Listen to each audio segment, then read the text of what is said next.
Wait. I hit the wrong button. Now you're live. Now I'm live. Awesome. Sorry, everybody. Okay, We're gonna no start problem. over. Yeah. Rewind. Alrighty. So, good morning, good day, good evening, wherever you guys are. It's a huge pleasure to be here. And as already said, I'll be talking today about immersive experiences, designing, especially focused on the visual storytelling in games. So I come from an indie game studio called MyTale from Finland, and this is exactly what we are focusing on. Narrative-driven design, not just about the walls of text, but basically, especially through the visual and intuitive storytelling. And before I get to the details of actually how we do and what we do, and especially from why the kind of like visual storytelling is so important, especially for mediums such as games, a bit about myself. Just so you know who is talking here. So as a day job, I'm a CEO and creative director of MyTale. But besides that, I'm also having multiple hats in the industry here in Finland and abroad, with the latest edition of being a board member of IGDA Global. Besides that, and being quite involved with also serious games and generally game business practices here in Finland, I can't help myself as an academic. I'm still having my presence there, and also very happy to actually empower the next generation of developers by teaching game design and game art studies at University of Turku, as Turku is where I live and work.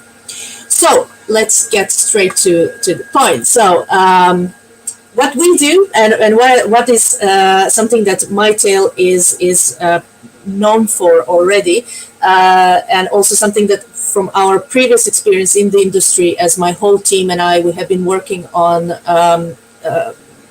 commercial, especially mobile side of things, but we decided to kind of go rogue, flip the table, and go fully indie a few years ago.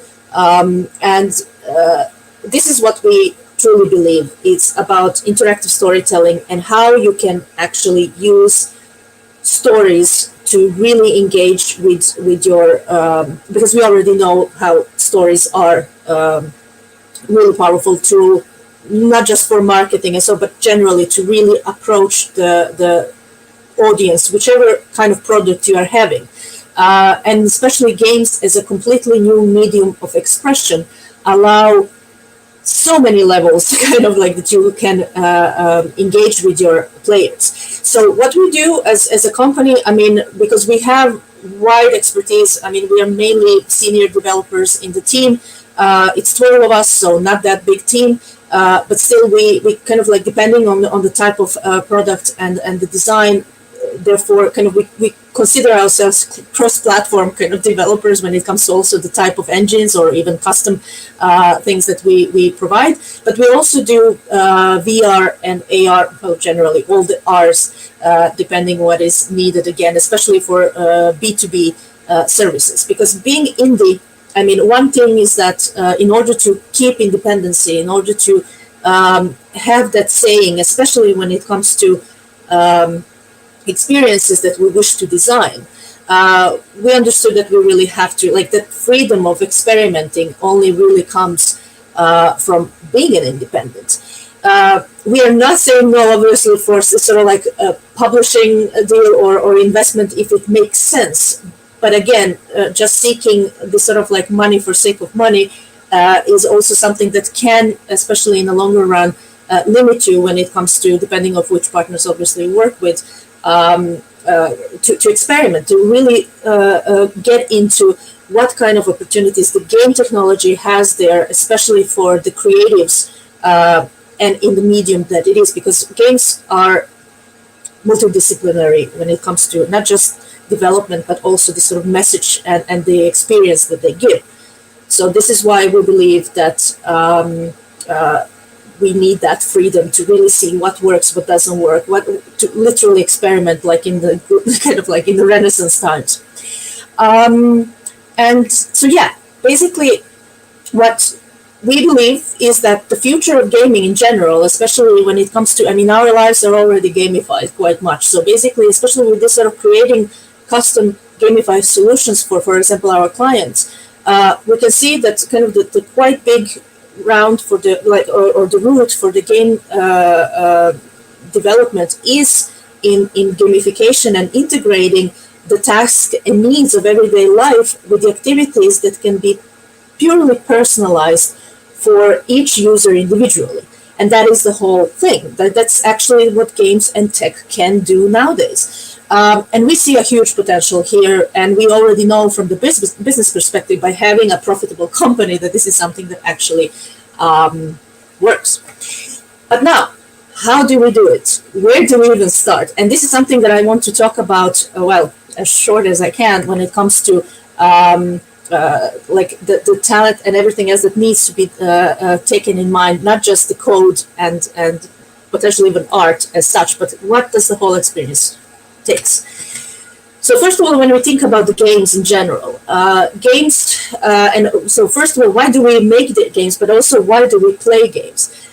People play games for various reasons, but one of the things that mostly comes up is about not being part of this reality where we are, meaning that games enable you to explore and do things around and fulfill, not even fulfill, but experience things that you not necessarily would experience in real life.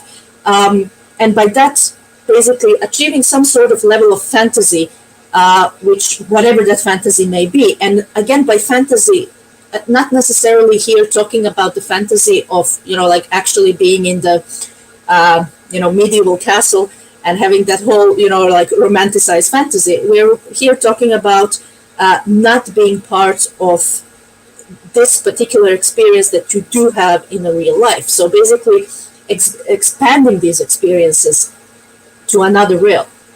And basically what games do, because we all experience things differently, like literally individually. And what things happen to us as users and players and observers, if nothing else, is something that it's very individual.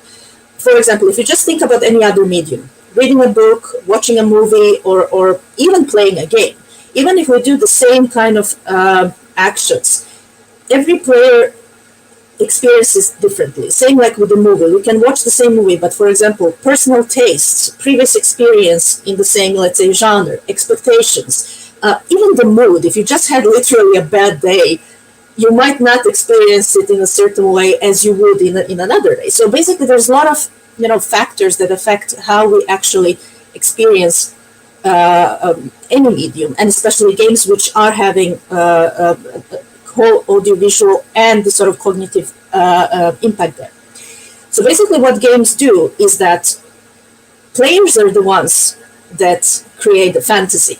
We give them these building blocks, the way how they want to do it, and how, like, it's not even how, but basically giving them certain ways and paths to get there.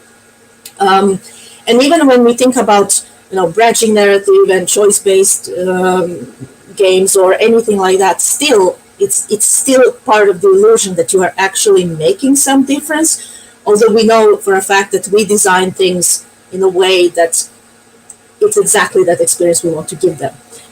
Everything is pre-planned, obviously, from the developer's perspective, we know that.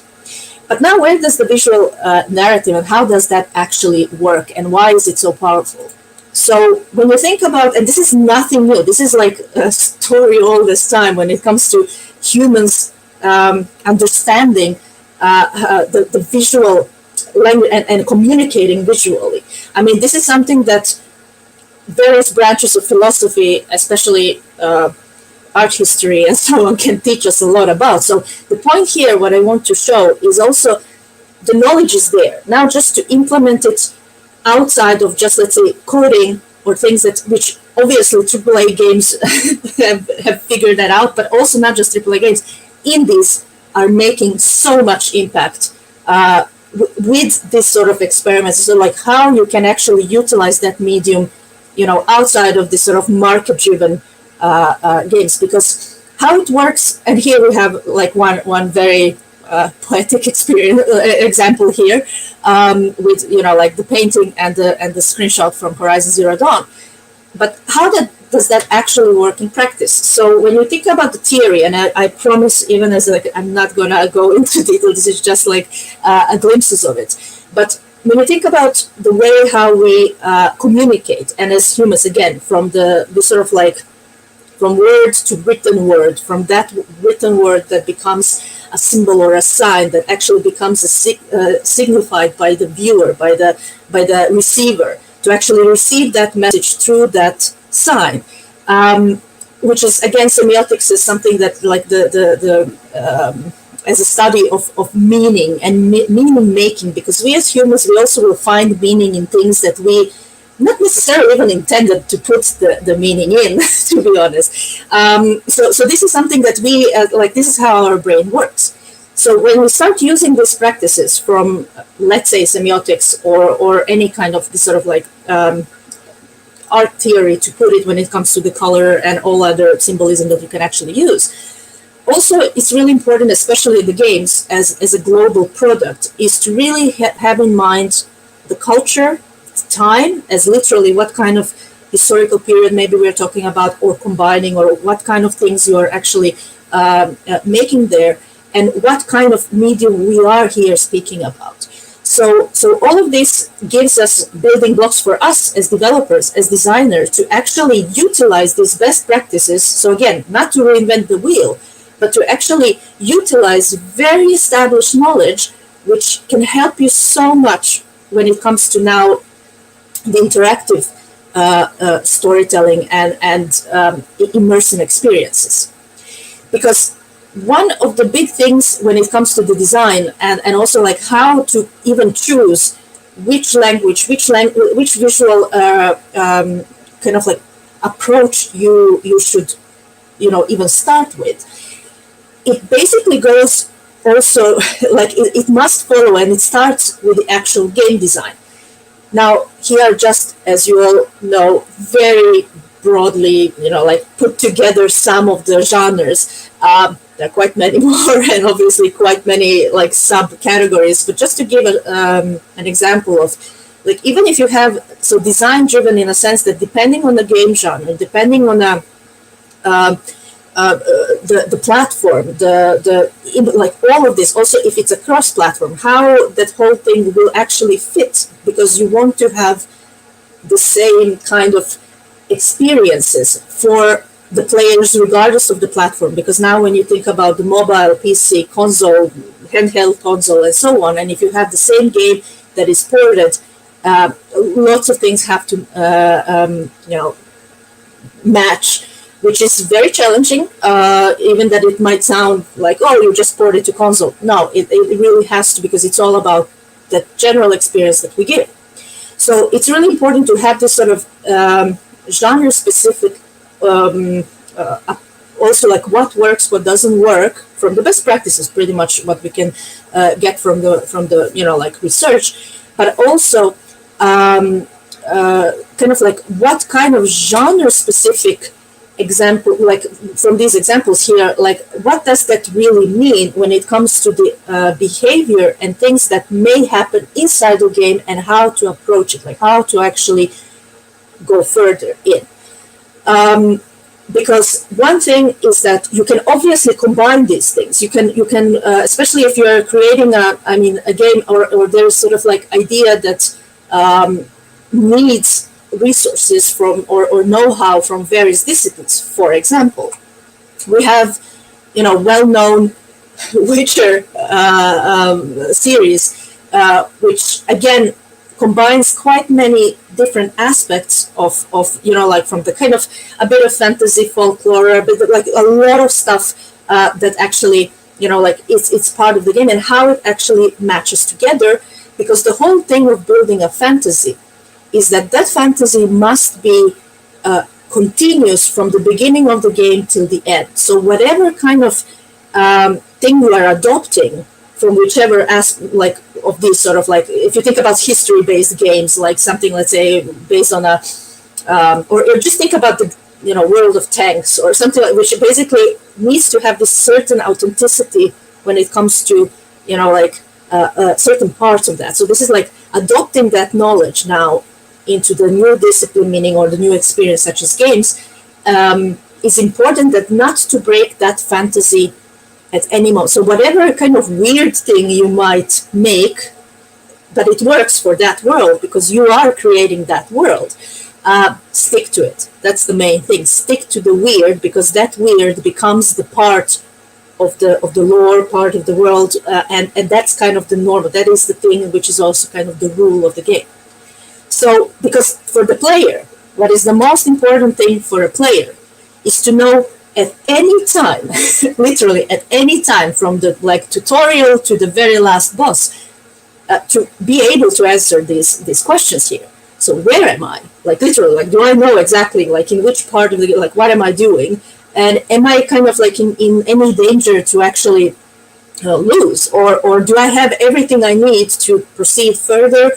Or do I need to, go collect some more stuff? So all of these questions here are actually something that player must be able to answer literally at any point during the game experience.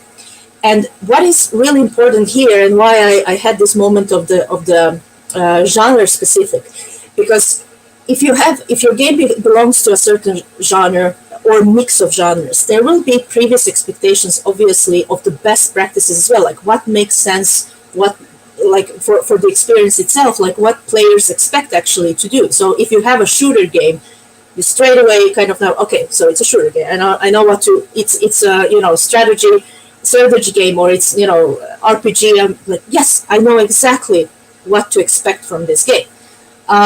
So basically, keeping that also intact is really important, and this is also something that is now as creators, you're building tools for creating that expected kind of experience, with of course your own twists and turns to make the most out of it. But have these things in mind. Have these things in mind, because again, you don't want to have this sort of false, communicating what your actual product or game is, and also if something works, especially for the type of platform or the type of the genre, use it. The best practices are there for a reason. But of course, if you find a new solution that actually works well, then embrace that, share it forward, and this is going to be the new norm of the best practices. And that's the beauty of our industry, in the sense that how things are fast developing.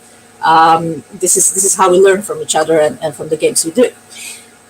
But one of the things that is really powerful, and very often people don't necessarily, especially developers, don't necessarily understand the power of, let's say, the concept art, and why concept art is, especially for smaller teams or indie teams, why is it so important to have no need to have dedicated concept artists if you can't necessarily afford, but if you can, or if you can have someone to actually put things there, would be really, really beneficial. Because besides that, the concept art is really kind of a very good selling point for your game, but also, most importantly, it puts this whole vision, and already in a way tests quite cheaply what kind of features and what kind of things may work or may not work in your own game. So this is all the designers, tech guys, all the people in there are something that actually putting everyone on the same page. Because once stuff is from the text, from the design document, put into anything that visually can be gasped into the actual concrete thing, it makes this sort of guidelines for the whole team to understand what kind of world are we actually talking here about, and testing this sort of, especially core design pillars of the game. I'm a big believer as a game designer also that you can actually, whatever game design there is, that you can actually test it really fast with sticks and stones, pretty much, on the table. Because one thing is that if the game mechanics are solid and there, you can actually be able to test it quite fast to see does it really work. And then you can do all this, fancy stuff on top. But yeah, going back to keeping whatever the rules and the things, especially for the visual aspect, is make sure that you have diverse people also, if nothing else, consultants, to work with you to actually get the most out of the experience that you are heading to do. Because if you're making a history-based game, make sure that you have people that you talk to, if nothing else. And there's, for example, researchers are very open to work with game developers, like anytime. But also if you're creating completely your sci-fi world and so on, still involve people who are in like knowing more in a certain branch and so on, because keeping that continuity and consistency is the key. Same like when we think about the games that are still super successful and popular, like Zelda or Mario and so on, regardless of the kind of visual, meaning technical improvements that the game went through, that sort of evolution, still that fantasy that the game gives and the expectations of the fans and the new players and onboarding the completely new audiences and so on is a spot on. Because of that, like they do not, like all these games that are still like kind of like from the old time to now being on the top, is that they keep that consistency. And that's where it comes to why weird is okay. I mean, when you think about Warhammer, the anatomy of the whatever, or let's say Nier Automata, all those very weird design decisions and also visuals. When you think about, I mean, how they had the whole, latex boots running through the desert and so on. Like, yeah, but it's okay. That's the point. It's okay to have the weird, as if it becomes the part of the rules, as the part of the game. Then make sure that you stick to it to the end. Because if the next time, let's say, if she would suddenly sink into the sand pit because of her high heels, that's going to be the break of the fantasy, and you don't want that to happen. So the point is, whatever you're creating there, stick to it. And same goes with the UI and UX design. Utilizing the environmental storytelling, which I can talk for days about, but you want players to do the discovery of themselves, by themselves, and also that all the UI and the things that they are available for them and how to interact with the world should be as intuitive as possible. So, and these are some examples, in my opinion, of the best UI design or UX design out there. By like how, especially Alien Isolation, I think that was one of the best UI designs ever made. And then the whole with the Hellblade, the aspect, I don't want to do any spoilers, but it's sort of like utilizing this audio side and the multiple voices in the head and all of that, which is the part of the connecting to that player, to the character, sorry, the lead character of the game, and how you actually proceed forward. And so these are also the big parts to know, which again, you can have a lot of input from literally art history theory, if nothing else, because when you think about allegories and the visual storytelling of this sort of like complex narratives on a 2D static image, which museums are filled in of, like you can just go to local museum and check what I'm talking about. But the way how because in the games, every time you turn the camera, you have this kind of a static image of that should tell you immediately how your eye, and it should be guiding the player and guiding you really what is the most important thing to follow, where you go, where you are, and again all of these answers that to the questions we previously spoke of.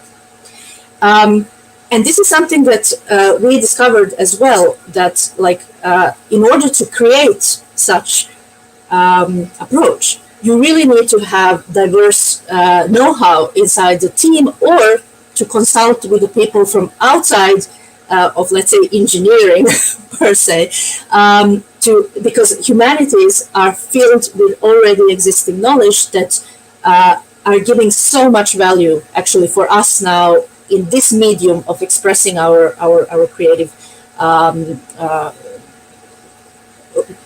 bursts in general, whatever kind of project you're working on. And also what we realized as well as a team is that this is something that it's not just related to the games as entertainment, but this is what companies outside of games actually really need and lack. Because again, besides the high tech and an immersive parts, like this sort of like that, what you can actually offer for your clients forward as let's say whichever kind of like other industries, let's say architect. Um, it's something that again puts the story together without kind of further complexing the story. So it's very kind of natural to go through this sort of interactive storytelling with your clients forward, from the marketing perspective to whichever else, like from product placements. And I don't want to talk about gamification or any kind of like how you can actually gamify, use gaming technology out of, because that's not the point of this talk. But I wanted just to give an example of how you can now utilize this know-how from the games industry into completely outside of the games, which, by the way, it's also quite a good opportunity business-wise. And one of the projects that we have been working on is basically also for the cruise ships, which is still under construction in China by Viking Line. We created a whole digital ship, which is not just used for promotion and all this sort of like marketing aspects, but also for training of staff and whatnot. There's so many things you can actually provide for with this know-how, especially from the interactive storytelling, like how you, because it's not just about having a pretty environment, but how do you experience it? Same like you would be on that ship. What opportunities this ship actually gives you, and so on. But then, of course, there is expectations versus reality. So it's sort of like people, especially in the India, like, oh, we don't have enough people, or oh, we don't have enough seniors, or whatever. It doesn't matter.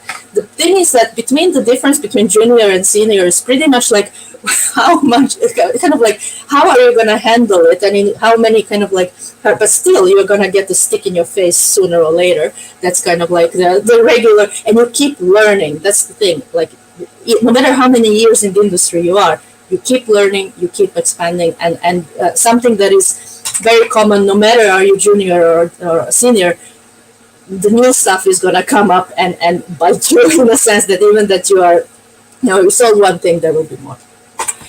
And why teamwork, and having especially this sort of real objective approach of, utilizing the individual talent, and especially, I said, outside of the engineering per se, but having the expertise from various sides, like if nothing else, people who are as hobbies having certain really good talents or know-how, because you want to know what these people in your team are good at, but also what they might want to maybe get better in, or is communicating hard of, especially these parts, and how you can also supplement the weaknesses, because it's totally, we all have weaknesses. Now, just how do you actually make it work together, that you as a team overcome whatever challenge there is. So, because this is what makes you unique. I mean, we all have our issues, kind of like what we are good at and what not, individually or as a team. But knowing that, really openly discussing that, is something that will put your team in this sort of coherent position, that you know what you can and how to approach certain challenge. And I will tell now very briefly about one project of ours, which is our IP. Our, in a way, maybe utilizing this sort of like fully narrative driven, especially because we are like for the PC and console, like RPG product, which also has a bit of a twist too. So it goes both ways. That while you are creating something with, especially through the gamification with your client, something that is especially, for example, for past few years, we have been working with quantum physicists and also with the IBM for kind of various visualizations and parts, especially for the quantum computing. And then now with this game, what happened is that as a narrative-driven RPG, this is what we are focusing on. This is the experience that we want to give. And basically, when it comes to the gameplay, it's pretty much sunless seas on the sky kind of exploration, and a bit of a Disco Elysium style of the narrative mechanics when it comes to the experience. But what we wanted also now to experiment is what we can actually do further, what we can do like to step even further when it comes to this sort of intuitive narrative experience when it comes to uh, putting together the text and image, but again utilizing this sort of like old school knowledge, so to say, with it. So and creating completely kind of like sci-fi post apocalypse setup. Um, and to give a bit of more about what kind of how the game actually works. So there's a time link, there's a multi-layered story, and there's a lot of replayability values of the game itself. And of course, you with your crew that you assemble, you have various tasks that you have to go through and do. So I don't want to spoil the game. You can actually check. We have a Steam page already, and you can check more details there. But one thing that we discovered that what we want to actually test is this. So with our IBM collaboration, we actually wanted to see how can, for example, now quantum computer be utilized with the narrative-driven experiences. And this is something that has never been done, and we have no clue will it even make sense. Like we have, but we're doing it so far. There are some really, really good results, but it's too early still to say would this be actually the thing. And what we actually want to use it, because quantum computer has been mainly used as glorified number generator, to be honest. So nothing, nothing special there, nothing that regular computer cannot do. But what I see, especially kind of like the very promising part there, is that we can utilize or try to kind of like put together the not just generating environment and like a map and visual effects and all that, but also really utilize it with the characters development. So basically with the personalities, with the in-game relationships, and how this sort of change of the story can be within the game. Because think about the opportunity on the long scale, like if this actually works out, and then for the next step, I would like to really explore the multiverse of gaming experiences, but that's another talk. The point is that this is the game that we want to kind of our one of our IPs that we are working on, and something that we, again, as an indie, especially again utilizing know-how outside of regular game development, empowers us so much to actually get the novelty, because the only way to really get something novel is to try, to fail, try again, pivot around, do things, because again, that is the beauty of being an indie. And so yeah, this is how we approach it. So without more kind of like, I want to put also a bit of a conclusion to all of this, because I think I went through all of the like different aspects, but from the visual and how do you actually utilize the sort of like especially for the artists who are watching this, and coming from a GOT, this is a very big statement, but light is your best friend. So make sure, regardless of your concept artist, 3D or technical artist or whatever you are working on, learn to look, and this sort of like light really is something that you want to use a lot when it comes to just as a tool itself. But this is like especially for the atmosphere and this sort of enhancing that experience that you want to create. Try to have as much and as fast as possible concept art and prototyping, and test like from day one, basically test everything as soon as you can, because that's the thing, like try to avoid too long, especially as an indie or as a small team, you have no time to waste or resources, so you want to make sure that, does this make sense? No, move forward, and so on. And keep in mind that the player is the creator of that fantasy, and that we are the ones who give these building blocks. So make sure that, let them experience it in the way that they will, because that is something for, especially from the story-driven products that we have been working on. I mean, our players have came up to things that we never anticipated, even that, yeah, we planned, we were, but then it's like, where did you come up with these things, like, as you played? But that's an additional kind of like wow thing for us when we have our players actually sharing their experience with us. And then, especially for the smaller teams, ship it. Really press that button, because I know how hard for some that is. Make sure that you share your product, no matter what it is, because there is no really such a thing as failure. It's part of your growing, it's part of your learning, and embrace that. So share and learn from it. So make sure that you ship that product. And as Samuel Beckett said, so ever tried, ever failed, no better, try again. Fail again and fail better. So this is something that I am very much like, I consider myself that I'm making mistakes and fail pretty much every day. But the point is to be really like knowing what the failure is, and what kind of the thing that you can actually learn from and take forward to try like pivot around.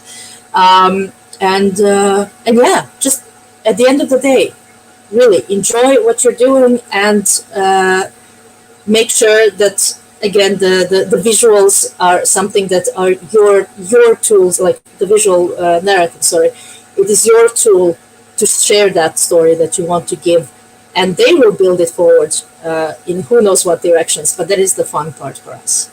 So yeah, I think that's it from me, at least time-wise. So I would like to thank you, and I'm very pleased to be here, and I would really love to hear any comments or questions you may have. But otherwise, feel free to be in touch. I'm more than happy to hear from you also afterwards. So yeah. Awesome. Thanks, Natasha. All right, so here's the catch. Any questions that came in beforehand, I don't see.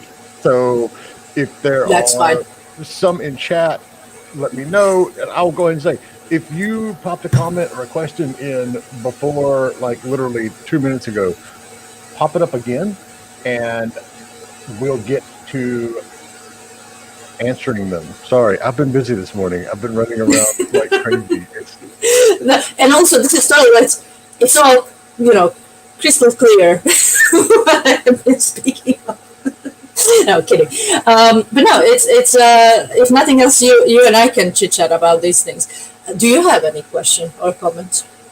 I mean, immersive experiences, it's one of these things that there's so many different ways of handling it. And so my question, if you didn't answer it because I was in a meeting, do you prefer, so there's two ways to do immersive, especially narrative in games. And one is like straight up with text and reading and voice, and other one. And the other one is the way that Bethesda does it with, Fallout 4 is a great example, because it's not that there's a story written anywhere. There are on like the dialogue computers, but it's like when you go into a room and there's a skeleton and a gun laying there, it's like, something happened in there. So how do you prefer to attack immersiveness in the games that you do?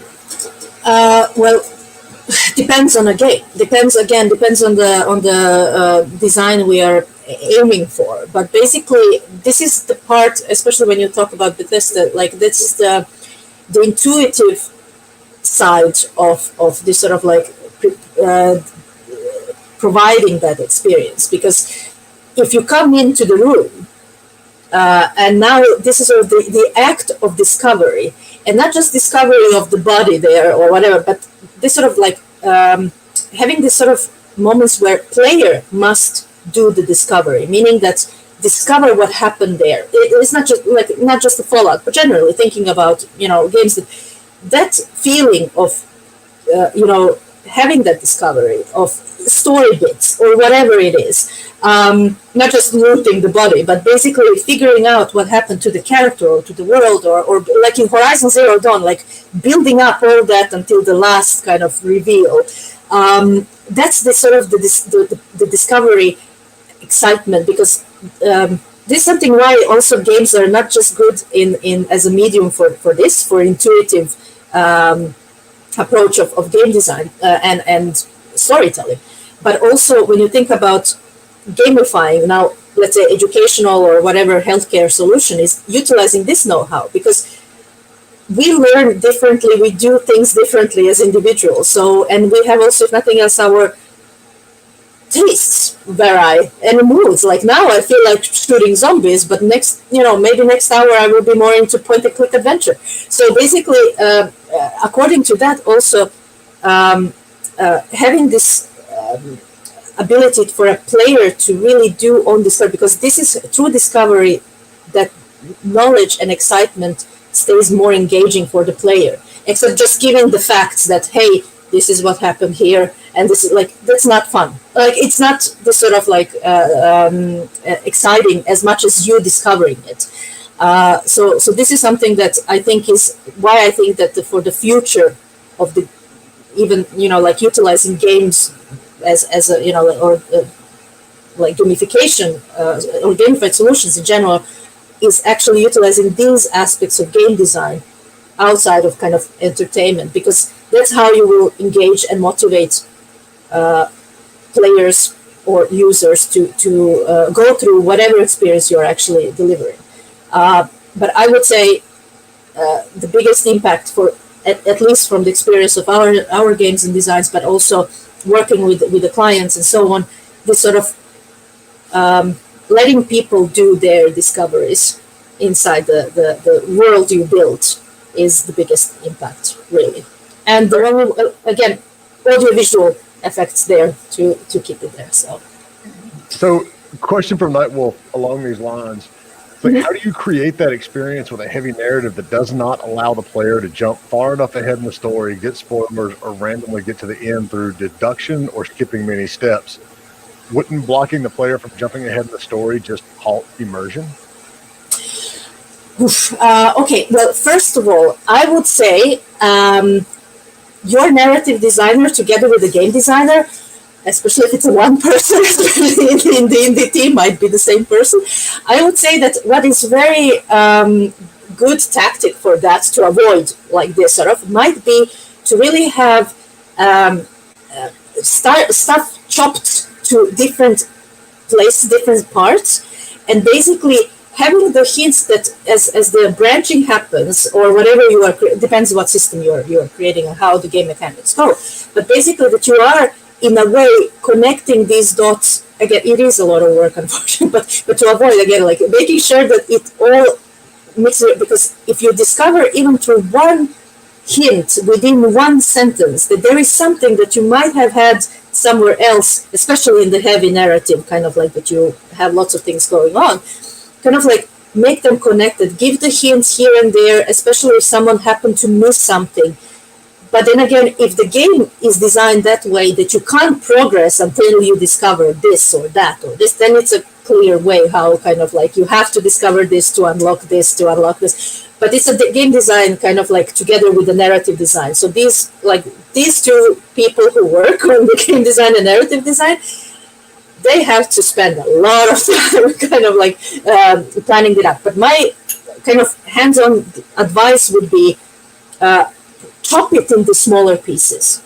And then kind of as such, place the kind of like hints around that you actually, so that it's not missed, but it's there hinted. So someone wants to progress forward into that direction and get more info there if there's some Easter egg. I don't know what you're planning there.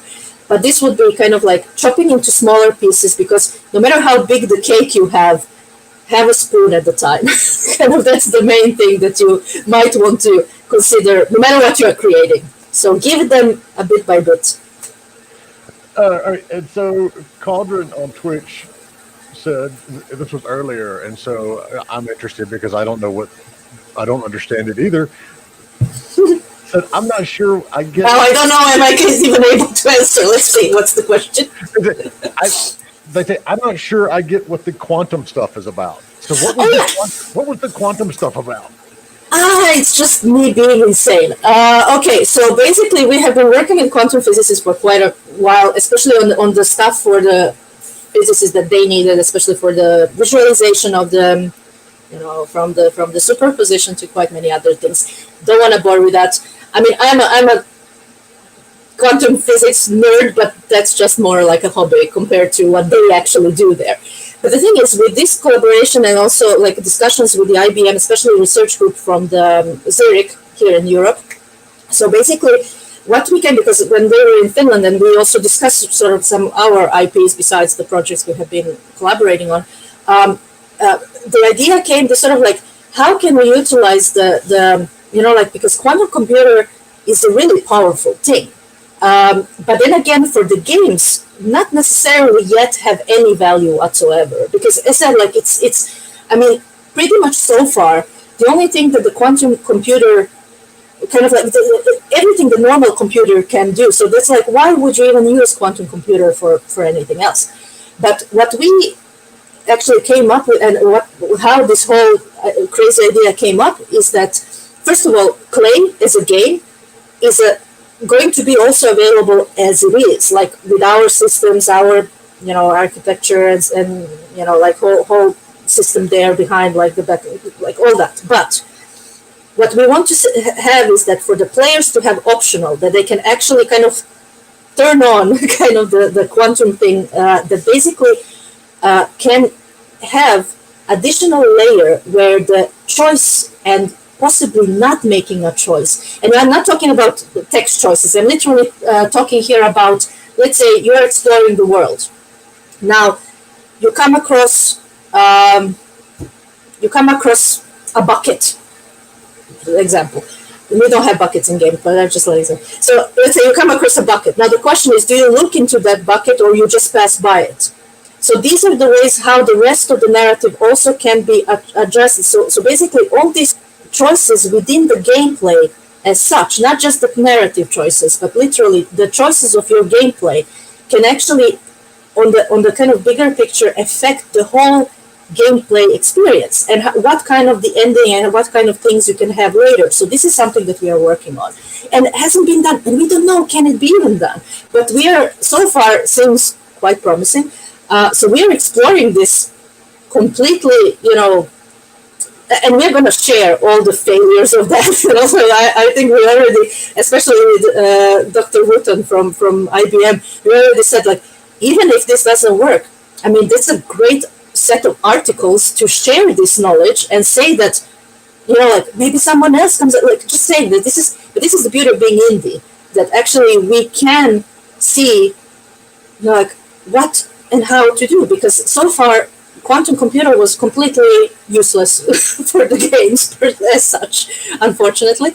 But this might be something that we can actually make kind of like to see, to explore, like does it make sense to go more into the narrative, because the quantum physics is basically how nature works. It's just like very hard for some to comprehend, but it's not magic, it's just nature. So also the how the quantum calculations happen, it's basically like this, like so think about the multiverse in the ideal, like this is what I think that is kind of the potentially opportunity there to actually have this sort of the multiverse of the gameplay experiences within one set of games. That's what I was thinking. The more you talk about quantum physics, the more I'm like, oh, okay, yeah, Spider-Verse. I got it. Somebody flips the wrong switch, and now we have 6 Spider-Man. Okay, good. It's more like, let's say, if you and I play the same game, even that we made the same narrative choices, let's say, like what answer you want to give here and there. But because of that, like, did you look into the bucket, or did you pass by, or did you collect, let's say, like this dice, or did you not? Like, what did you do? Kind of like also shapes up the whole game and environment around, which again hasn't been done yet. So let's see. I have no clue. It's exciting as we go. But the game is going to be, actually the first version of the game is going to be out next year. So once again, Clay, The Last Redemption is the name, and the Steam page is already there. So we are putting all the updates on the Steam page. So if you want to check more, and I'm more than happy to obviously have discussions more forward after this. Well, we've got time for one more, and then I'll remind everybody, if you didn't get your question answered, because, Night Wolf, I'm going to skip you real quick. We've got, Natasha's on the Discord, so we can carry it over there, because our next session is starting in a few minutes. But for the last one, from Damon Tribe on Twitch, is it possible to create a visual narrative of a game even without the story itself as a reference? But that's the thing. Stories are everywhere, and especially through you can create the story through the visual. Let's say you have a girl with a red hood.